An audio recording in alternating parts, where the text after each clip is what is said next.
Welcome back. तो friends आए हैं करने लास्ट पार्ट। वीडियो का टाइटल है अफगानिस्तान की सच्चाई अभिजीत चावड़ा के साथ। तो चलो friends, last 2 parts were really good.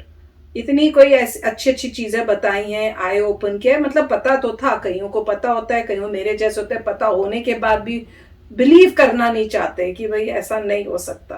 पर वही है कि you need to keep your eyes open and mind open, ताकि आपको पता चले कि वर्ल्ड में हो चल क्या रहा है। तो चलते हैं, शुरू करते हैं ये लास्ट पार्ट और देखते हैं ये अब हमारे साथ क्या शेयर करेंगे। अब वो धीरे धीरे अभी के टाइम पे आ रहे हैं अफगानिस्तान के बारे में बताने में। तो वीडियो शुरू करने से पहले अगर आप चैनल पर नए हो और आपने अभी तक सब्सक्राइब नहीं किया तो जल्दी से पहले सब्सक्राइब के बटन और बेल आइकन को क्लिक कर लो, ताकि आपको हमारे सारे न्यू वीडियोस के नोटिफिकेशन मिल जाए जैसे हम अपलोड करें। अगर आपको वीडियो पसंद आता है प्लीज लाइक एंड शेयर। चलिए शुरू करते हैं। इतने ज़्यादा ऑर्गेनाइज्ड होते हैं, उनका थॉट प्रोसेस इतना क्लियर होता है कि जो उन्हें चाहिए वो उस चीज़ को पाकर ही फिर उन्हें शांति मिलेगी। ठीक है, इतनी ज़्यादा डिटर्मिनेशन रहती है उन लोगों में। ये जो हम न्यूज़ में सुनते हैं कि इतनी सारी वेपनरी वहाँ छोड़ दी है, एक अफगानिस्तान आर्मी को ट्रेन किया था जो अभी एकदम क्या बोलते हैं डिसॉल्व हो गई। ये सब I don't even think it's a possibility. ये पॉसिबल ही नहीं है कि आर्मी मैन ने ऐसी गलतियाँ की। यार डेफिनेटली कोई ना कोई पॉलिटिकल एजेंडा है, और जो मीडिया में बताया जा रहा है लोगों को कि ऐसे एक बड़ी आर्मी ट्रेन की गई थी और इनके लिए, वो आर्मी के लिए यूएसए आर्मी ने वेपन्स छोड़े थे, मशीनरी छोड़ी थी, टैंक्स छोड़ी थी। ये हो ही नहीं सकता क्योंकि आर्मी लोग इतने ज़्यादा ऑर्गेनाइज्ड होते हैं। वो पागल नहीं है कि इतना सारा वेपनरी ऐसे ही कोई वीक आर्मी के लिए छोड़ देंगे। तो सर कहा जाता है कि अफगानिस्तान आर्मी एक्चुअली आर्मी नहीं है, वो सिर्फ ऑन पेपर आर्मी है। हमें कहा जाता है कि 100,000 एज नहीं कि 1 लाख सोल्जर्स का फोर्स है, बट काफ़ी सारे सोल्जर्स वहाँ ऑन पेपर सोल्जर्स हैं, ऐसा कुछ कहा जाता है। मैंने सुना कि 3 लाख सोल्जर्स थे पेपर पे, if I am not mistaken, ऐसा कुछ सुना था मैंने लेकिन एक्चुअली ऑन द ग्राउंड कुछ 92-93,000 थे। और ये भी कहा जाता है कि 2010 से 20 तक यूएसए आर्मी ने इन सोल्जर्स को बहुत ज़्यादा अच्छे से ट्रेन किया। तो जब ये तालिबान टेक ओवर हो रहा था, आई थिंक उसके स्टार्ट में तालिबान लीडर्स ने कहा 30 to 60 डेज लगेंगे काबुल तक पहुंचने के लिए, और 3 दिन में वहां पहुंच गए। 3 दिन में पहुंच गए। मतलब इतनी ज्यादा वीक आर्मी थी, इतना ज्यादा कम ट्रेन किया यूएसए की आर्मी। फाइट नहीं किया उसने। ये मशीनरी तालिबान के लिए छोड़ी गई थी या अफगानिस्तान आर्मी के लिए? देखिए, आप जियोपॉलिटिकल प्लानिंग करते हैं ना, आपको 10 साल आगे का प्लान करना पड़ता है। अभी अमेरिका ने कुछ तो सोचा है कि अफगानिस्तान में अगले 10 साल में क्या होगा। अफगानिस्तान को बोलते हैं ग्रेवयार्ड ऑफ एम्पायर्स। वहाँ पे ब्रिटिश हार गए, रशियंस हार गए, अभी अमेरिकन भी सपोजिटली हार गए हैं। अब शायद ये सोच रहे हैं कि चाइना को इसमें इन्वॉल्व करेंगे और चाइना को पूरी तरह से ट्रैप कर देंगे, जैसे यूएसएसआर ट्रैप हो गया था। और पाकिस्तान ने यूएस को इतना ब्लीड किया है 20 साल तक, उसका भी कुछ तो उनको पे बैक देना है। ब्लीड कैसे किया? यही कि टेररिस्ट का ख्याल रखा है, तालिबान को इतना शेल्टर दिया उन्होंने इतने 20 साल तक, और चाइना के साथ फ्रेंडशिप करी, और चाइना के साथ फ्रेंडशिप कर दी। मतलब हर साइड को खिलता है पाकिस्तान। मतलब यूएसए अब पाकिस्तान का एनिमी बन चुका है। अनफॉर्चुनेटली सिचुएशन क्या है ना कि जो वेस्टर्न कंट्रीज है जैसे यूएस और यूके स्पेशली, उन्होंने पिछले 60-70 साल में बहुत सारे टेररिस्ट आउटफिट्स खड़े किए हैं और उनको अलग अलग तरीके से यूज़ किया है। इन सारे टेररिस्ट आउटफिट्स में सबसे बड़ा टेररिस्ट आउटफिट है पाकिस्तानी आर्मी। उनको पूरा एक हिस्सा दे दिया हमारे देश का। अब उसका यूज़ इतना रहा नहीं है यूएस को, तो शायद अब कुछ नया सोच रहे हैं वो, क्योंकि अगर चाइना को अफगानिस्तान में इंटैंगल करना है तो इस जगह में बहुत सारी इंस्टेबिलिटी होनी चाहिए, क्योंकि वहाँ पावर वैक्यूम हो जाएगा और चाइना उस वैक्यूम को भरने के लिए वहाँ आ जाएगा। हाँ। क्योंकि चाइना की एक्सपेंशनिस्ट मेंटालिटी है कि हमें और भी देश को टेक ओवर करना है, यहाँ भी ये भी चाहिए वो भी चाहिए। चाइना को अपना इन्फ्लुएंस बढ़ाना है और उनके 2-3 ऑब्जेक्टिव है अफगानिस्तान में। पहली बात है कि वो जो बेल्ट एंड रोड का जो उनका इंफ्रास्ट्रक्चर प्रोग्राम है उसको अफगानिस्तान के थ्रू राउट करना चाहते हैं। यहाँ भी मैं एक चीज़ को हाईलाइट करना चाहूँगा कि वॉर्स आर वन और लॉस बेस्ड ऑन लॉजिस्टिक्स। जितनी आपकी लॉजिस्टिकल स्ट्रेंथ होगी उतना ज़्यादा लाइक्लीहुड है कि आप एक जंग जीतेंगे। तो जितने अच्छे आपके लॉजिस्टिक्स होंगे, जितने अच्छे आपके रोड्स होंगे, आपके पाथवेज होंगे, शायद उतना ज़्यादा पावर आपको मिल जाता है। तो चाइना ये चाहेगा कि हाँ, अगर अफगानिस्तान में वैक्यूम है तो वहाँ भी एक रोड बना देते हैं, ताकि कल जाके पाकिस्तान को हराना पड़े या इंडिया को हराना पड़े तो आसानी से पाकिस्तान में अफगानिस्तान के थ्रू एंट्री कर सकते हैं। Wars are won on the basis of logistics. Power is gained on the basis of logistics. आपका जितना इंफ्रास्ट्रक्चर है कम्युनिकेशन का, ट्रांसपोर्टेशन का, उतना आपका पावर बढ़ेगा, उतना आपका इन्फ्लुएंस दूर जाएगा। तो ये सब काम कर रहा है चाइना, और वो अफगानिस्तान के थ्रू काफ़ी सारा इंफ्रास्ट्रक्चर बनाना चाहता है। दूसरी बात है, अफगानिस्तान में बहुत सारे मिनरल्स है, लिथियम है, कॉपर है, बहुत कुछ है, उसको एक्सट्रैक्ट करना चाहता है चाइना। पैसा। आपको लगता है कि यूएसए ने भी अफगानिस्तान में इसलिए इन्वेड किया था? नहीं, यूएसए ने वो पुराने जो ऑब्जेक्टिव्स हमने यूएस ने बिल्कुल भी माइनिंग नहीं किया अफगानिस्तान में, तो उनका कुछ और ही ऑब्जेक्टिव था, शायद वो मनी लॉन्ड्रिंग और अलग अलग चीजें, मनी लॉन्ड्रिंग और पीआर, खुद का पीआर। हाँ, अच्छा लगना चाहिए, यस, कि लोगों को लगना चाहिए कि हम बैड बॉयज हैं दुनिया के, एज इन हम गुड बॉयज हैं, we are the good bad boys, big super cop. तो चाइना के 2-3 ऑब्जेक्टिव्स है। पहली बात तो ये इंफ्रास्ट्रक्चर बढ़ाना है, दूसरा माइनिंग करना है, और तीसरा वहाँ से उनको स्पिल ओवर नहीं चाहिए टेररिज्म का इनटू शिनजियांग, क्योंकि अफगानिस्तान और शिनजियांग प्रोविंस बाजू बाजू में, नेबर, उनका कॉमन बॉर्डर है। शिनजियांग में अब हम सब जानते हैं चाइना क्या कर रहा है उइगुर लोगों के साथ। तो अगर तालिबान का, हाँ, उइगुर के साथ बहुत ज्यादा नाइंसाफी कर रहा है। बिल्कुल। तो अभी अगर तालिबान की वहाँ पर विजय हो गई अफगानिस्तान में, तो उइगुर लोगों में भी कॉन्फिडेंस बढ़ेगी, और वहाँ पर ऑलरेडी इंसर्जेंसी चल रही है, एंटी चाइना इंसर्जेंसी, तो उसको और बढ़ावा मिलेगा। तो अगर चाइना तालिबान से हाथ मिला लेता है तो थोड़ा ये ठंडा हो जाएगा। तो इनका ये भी ऑब्जेक्टिव है। 3-4 ऑब्जेक्टिव्स है इसमें। अभी यूएस का क्या ऑब्जेक्टिव है कि चाइना को कैसे तो करके ट्रैप करना है वहाँ पे। तो उसको ट्रैप करने के लिए पहले अंदर तो लाओ।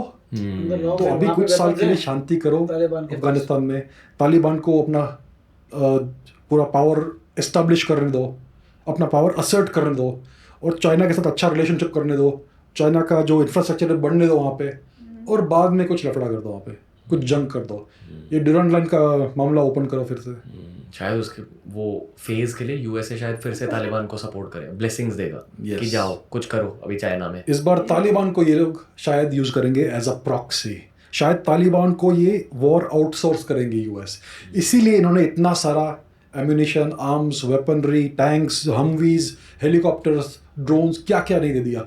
अराउंड 2-3 ट्रिलियन डॉलर्स वर्थ का उन्होंने पूरा ये आर्सेनल दिया है तालिबान करने के लिए। अभी आज अगर आप न्यूज़ देखेंगे तो आईएसआई का चीफ काबुल में है, और वो पंजशीर वैली में ऑपरेशंस खत्म कर रहा है हेलीकॉप्टर्स के थ्रू। तो पंजशीर का जो रेजिस्टेंस है वो खत्म हो जाएगा अनफॉर्चुनेटली, सैडली।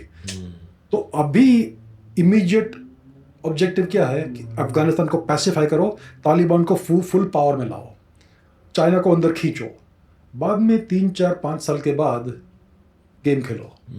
जियोपॉलिटिक्स का गेम बहुत लंबा होता है, आजकल में कुछ होगा नहीं। आजकल अगर आप डे बाय डे देखेंगे तो बहुत डेंजरस, बहुत ही सोफिस्टिकेटेड, अगर आप लॉन्ग टर्म उसको ऑब्जर्व करेंगे तो आपको पैटर्न्स दिखने लगेंगे। तो मेरे हिसाब से ऐसा कुछ चल रहा है। आई एम नॉट प्रिवी उनके माइंड में क्या है, लेकिन अगर आप हिस्ट्री देखेंगे तो ऐसे पैटर्न्स बहुत मिलते हैं। आई फील कि मेजर गौरव आर्य के साथ जो इंग्लिश पॉडकास्ट पर एपिसोड किया था, उसमें सर ने एक बहुत बढ़िया बात कही थी कि अगर आप चाइना की हॉट वॉर हिस्ट्री देखोगे, वो एक भी जंग जीते नहीं है। हॉट वॉर में उनका प्रावस नहीं है, वो अच्छे नहीं है, उनका टैलेंट वो नहीं है, उनका टैलेंट है पैसा बनाना, वो बिजनेसमैन अच्छे होते हैं। तो जहाँ पैसों की अपॉर्चुनिटी है वहाँ चाइना चले जाएगा।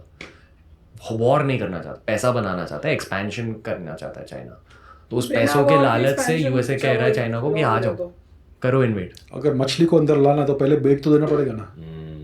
और चाइना एज यू सेड बहुत ही रिस्क अवर्स कंट्री है। उनके पिछले 100 साल देखेंगे आप तो एक भी उन्होंने बड़ी जंग जीती नहीं है, छोटी मोटी एक दो जीती है against India because of Nehru and so on, लेकिन ओवरऑल उनका ट्रैक रिकॉर्ड बहुत बुरा है। लेकिन वो ये जंग जीतना चाहते हैं without firing a single bullet. तो ये उनका स्ट्रेटजी है, और उसका उनका 100 साल का प्लान है। उनका वर्ल्ड डोमिनेशन का ही प्लान है चाइनीज कम्युनिस्ट पार्टी का। और अभी यूएस उसको शायद इस तरह से शायद काउंटर करना चाहता है। तो ये लंबा गेम है, इसमें इंडिया भी इन्वॉल्व होगा eventually, because India is the major pivot point. Sir India का क्या रोल है इस पूरे सिचुएशन में? तो इंडिया ने पिछले 20 साल में अफगानिस्तान में काफ़ी सारा $2-3 बिलियन का इन्वेस्टमेंट किया है इंफ्रास्ट्रक्चर एक्टिविटीज़ में। टिपिकली जब चाइना किसी कंट्री में इन्वेस्ट करता है तो ये पावर प्ले होता है। वो जो भी इंफ्रास्ट्रक्चर बनाएंगे वो एक्चुअली चाइना को बेनिफिट करेगा। अब इंडिया ने जो इन्वेस्टमेंट्स किए हैं अफगानिस्तान में, ये सारे एग्रीकल्चरल इन्वेस्टमेंट्स है, डैम बनाया है बहुत बड़ा, और उनका पार्लियामेंट बनाया है एंड सो ऑन। तो ये सारे जो इन्वेस्टमेंट्स इंडिया ने किए हैं वो एक्चुअली अफगान लोगों को बेनिफिट करेंगे, इंडिया को बेनिफिट नहीं करेंगे। और इसकी वजह से पिछले जो 20 साल में इंडिया ने किया है, उसके कारण से इंडिया की तरफ काफ़ी सारा वार्मथ है अफगानिस्तान में, पश्तूनों में स्पेशली, और मेजॉरिटी 99% तालिबान पश्तून है। तो बहुत सारे तालिबान में भी इंडिया की तरफ थोड़ा बहुत प्यार है, भाईचारा, गुड फीलिंग है। इसकी वजह से I don't think Taliban Bharat का एनिमी बनेगा। इंडिया का अभी इस समय क्या रोल है, पाकिस्तान वेट है एंड ना। वॉच। अभी इवेंट्स बहुत जल्दी चल रहे हैं, अभी कुछ मत करो, थोड़ा दूर बैठो, वही कर रहे हैं देखो, क्या? पैटर्न्स पकड़ो और लॉन्ग टर्म गेम खेलो।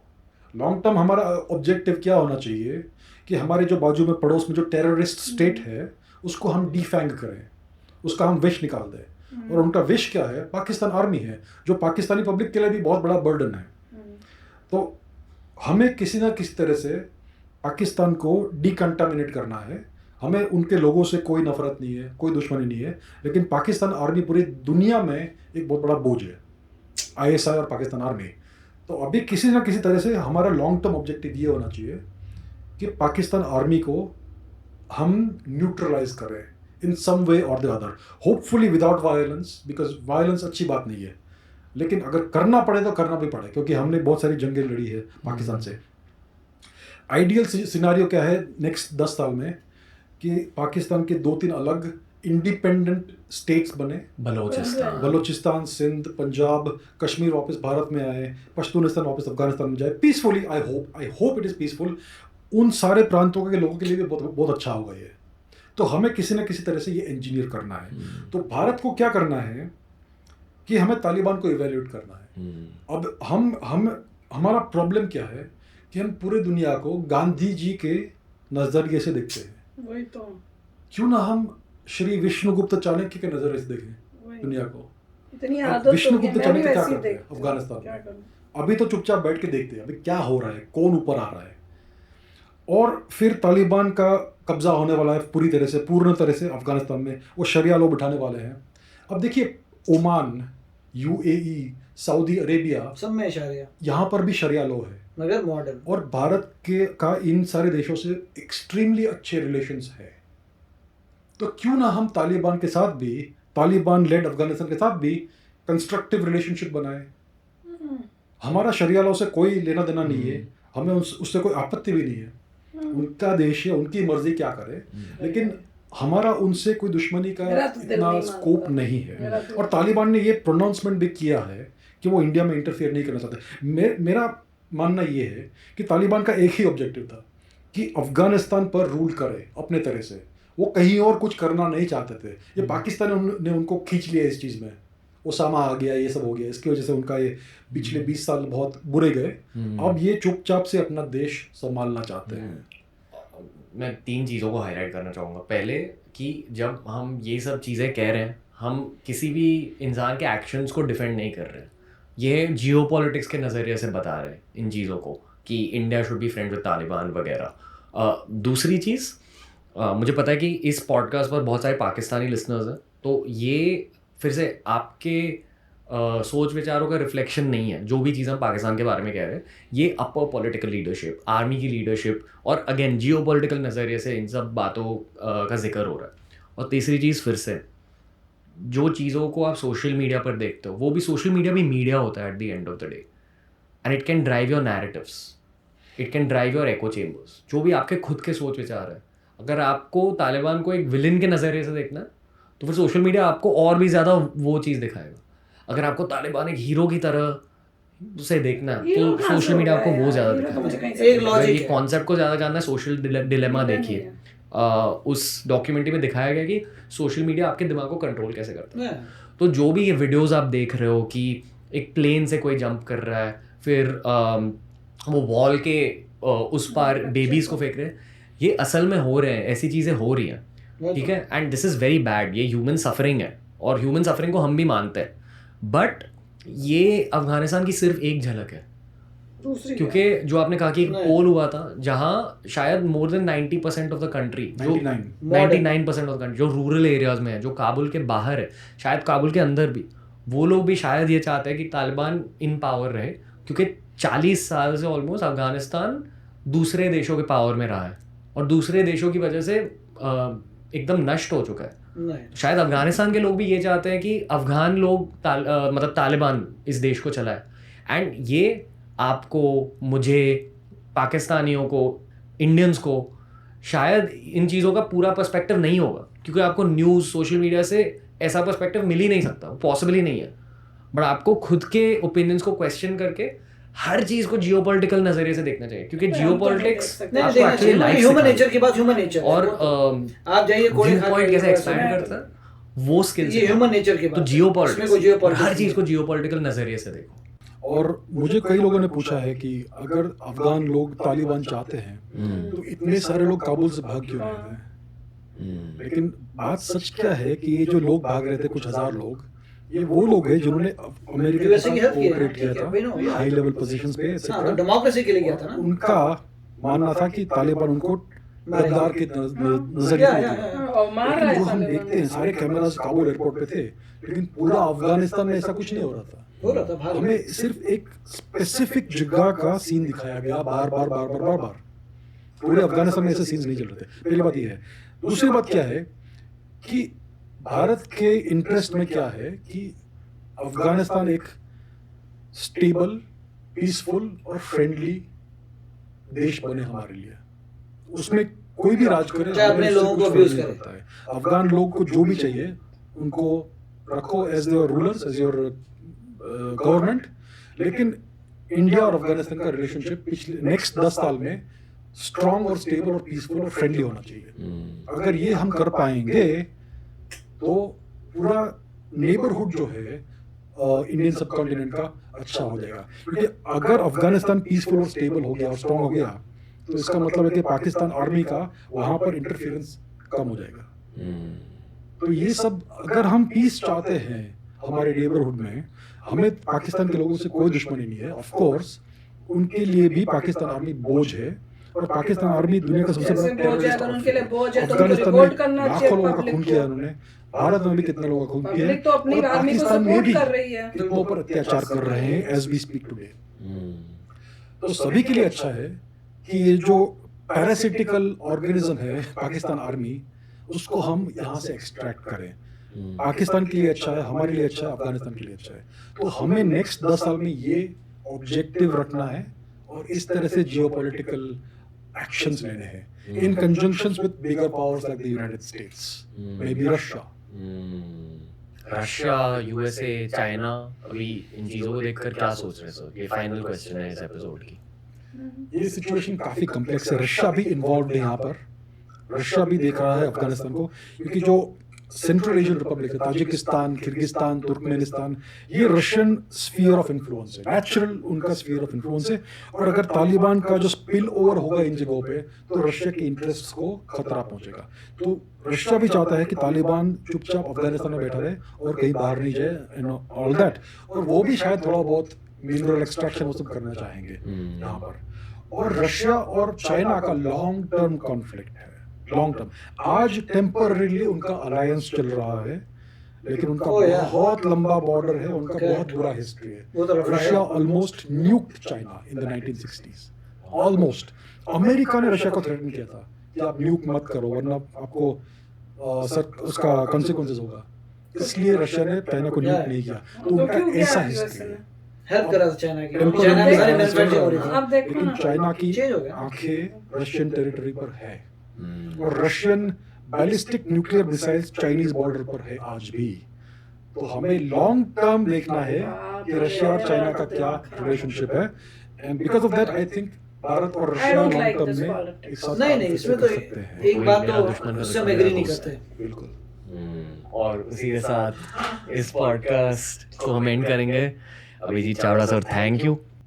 और फ्रेंड्स, पॉलिटिक्स मेरे पल्ले नहीं पड़ती, यही आप लोग ही देखा करो।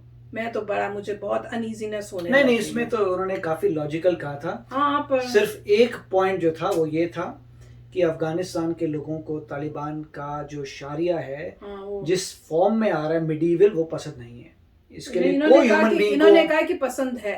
हाँ उसको मैं एग्री नहीं करता हाँ। कि अफगानिस्तान के लोगों को शारिया पसंद है, मॉडर्न शारिया जो पाकिस्तान में, यूए में, सऊदी अरेबिया में है, मगर रिजिड शारिया किसी को पसंद नहीं हो। कोई विमेन को पसंद नहीं होगा, कोई पर्सन विद लॉजिकल ब्रेन उसको पसंद नहीं होगा कि तुम कोड़े मारो ये सब करो। तो मेरा तो यही थॉट है, और हर एक का अपना ओपिनियन है, बट ये गारंटेड है ह्यूमन नेचर के हिसाब से ये नहीं है। और इनका कहना बेसिकली ये था कि जियोपॉलिटिक्स है, जो जियोपॉलिटिक्स होता है कि आप तालिबान से इंडिया को दोस्ती करनी चाहिए, फर्क नहीं पड़ता कि तालिबान अपनी कंट्री में क्या कर रहा है, राइट? अल्टीमेटली यही था कि आप तालिबान से दोस्ती करिए, वो अपनी कंट्री में क्या कर रहे हैं हमें फर्क नहीं पड़ता। बट जहां तक मेरा पर्सपेक्टिव है उसमें ये है कि जो अपने लोगों पे अत्याचार कर रहा है वो गलत है। आप उससे अगर कोलैबोरेट कर रहे हैं तो इतना कंडीशन लगाइए कि आप जो है मॉडर्न करिए अपने रूल्स, तब बात हो सकती है। भैया आप भी शेयर करना अपने थॉट्स। मेरा तो दिमाग घूम गया है। मैं तो सोच के भैया कोई किसी का दोस्त बन जाता है फिर एनिमी बन जाता है, वो तो देखा भी था बचपन में, यही तो था। पहले यूएसए के अगेंस्ट, यूएसए कितना इंडिया के अगेंस्ट था मुझे याद है, क्योंकि जब न्यूक्लियर टेस्ट हुए थे वाजपेयी जी के टाइम पे तो किस तरह से प्रॉब्लम्स क्रिएट की थी वो मुझे याद है। मुझे याद है जो डिस्कशनें होती थी घर के अंदर बैठ के, कितना सीरियस डिस्कशंस होती, तो ऐसे लगता था पता नहीं क्या हो गया है, डर लगता था। मुझे याद है तब बचपन था, छोटे थे, तब लगता था क्या अटैक हो रहा है, यूएसए क्या अटैक करने वाला है, क्या हो रहा है, समझ तो आ नहीं रही होती थी, पर उनकी जो बातें सुन रहे थे तो लगता था पता नहीं क्या सीरियस बात हो गई। और जो ये बात है ये डिफिकल्ट नहीं है समझने के लिए। क्यों? क्योंकि आपको जब मूवी दिखाते हैं गुंडों की मूवी, उसमें यही दिखाते हैं कि पहले एक बहुत बड़ा गुंडा है, उसके बाद एक छोटा मोटा हीरो आएगा, वो छुल्लू फुल्लू काम करेगा, उसमें पोटेंशियल है, तो पहले वो सोचता है बकवास है ये वो, फिर जैसे जैसे वो बड़ा होता जाता है तो आप उससे कंट्रीब्यूट, उससे कोलैबोरेट भी कर ले। अच्छा ये तेरा एरिया है, ये मेरा एरिया। मुंबई के आपने कितने गैंग्स देखे होंगे, अल्टीमेटली क्या उसका एरिया बन जाता है, उसको फिर अल्टीमेटली वो तुम्हें उड़ा जाता है। तो वैसी लाइफ है। जब शुरुआत हुआ था आपने परवाह नहीं की, तो अल्टीमेटली उस बंदे पे है। अगर कंट्री ग्रो करेगी और अपने बल पे स्ट्रांग बनेगी तो सब कुछ उन आपके अराउंड चेंज हो जाएगा। ये क्लास स्कूल में, जैसे अगर आप यंगस्टर्स हैं स्कूल में, तो स्कूल में भी ऐसा ही है। आपको मान लीजिए कोई बच्चा नजर आता है बहुत ही कमजोर है पढ़ाई लिखाई में, आप परवाह नहीं करेंगे। जैसे जैसे वो तेज होता जाता है फिर आप उससे भी दोस्ती करेंगे, हाँ हाँ मुझे भी चाहिए भाई ये वो। तो हर चीज चेंज होती है, डिपेंड आप पे है। अगर आप ग्रो करते हैं तो आप अपने अराउंड सब चीजें बदल देते हैं। चलो आप भी शेयर करना भैया, आप क्या चाहते हो कि जैसा भी हो अफगानिस्तान, क्या इंडिया को दोस्ती करनी चाहिए, नहीं करनी चाहिए? तो मैं तो कंफ्यूज हो गई हूँ। मैं तो टाइम देखूंगी। मैं तो भैया जो इंडिया के लिए बेनिफिट में इंडिया वही करे, मैं तो यही बोलूंगी। जो ह्यूमैनिटी के लिए बेनिफिट, ह्यूमैनिटी के लिए भी होना चाहिए ये, क्योंकि मैं उस बात में बिलीव नहीं करता कि जो मेरे लिए अच्छा, जो ह्यूमैनिटी के लिए अच्छा है, और ह्यूमैनिटी के लिए अच्छा होगा अगर अच्छा इंसान है तो ह्यूमैनिटी इंप्रूव होती है। क्योंकि अल्टीमेटली हर इंसान अगर जागृत है तो वो ह्यूमन काइंड के हिसाब से और बाकी कंट्रीज भी तो अपने फायदा ही देख रहे हैं, वो कौन सा ह्यूमैनिटी के लिए देख रहे अगर हैं? कल को अगर आप हिंदुज्म के हिसाब से जाएं, आपकी मृत्यु होगी, आप कहाँ जन्म लेते हैं आपको क्या पता। वो तो आप जन्म ले लें अफगानिस्तान में तो क्या, बाप रे, राइट? तो इसीलिए ह्यूमैनिटी अगर अच्छी हो तो सबका भला है। My God. चलो आप शेयर करना भाई क्या करना है। इस वीडियो ने तो दिमाग मेरा घुमा दिया है। मैं तो यूं घूम रही हूँ। अब थोड़ी देर थोड़ा आप मेडिटेट करेंगे, शांति शांति ओम शांति बोलेंगे। तो चलो फ्रेंड्स चलते हैं, मिलेंगे नेक्स्ट वीडियो में बहुत ही जल्द। Till then please take care and bye bye. तो अगर आप मेरे इस चैनल पे नए हो तो जल्दी से सब्सक्राइब के बटन को हिट करो और बेल आइकन को क्लिक करो, ताकि आपको मेरा जब नया वीडियो मैं लगाऊं आपको उसके बारे में जल्दी से पता चल जाए।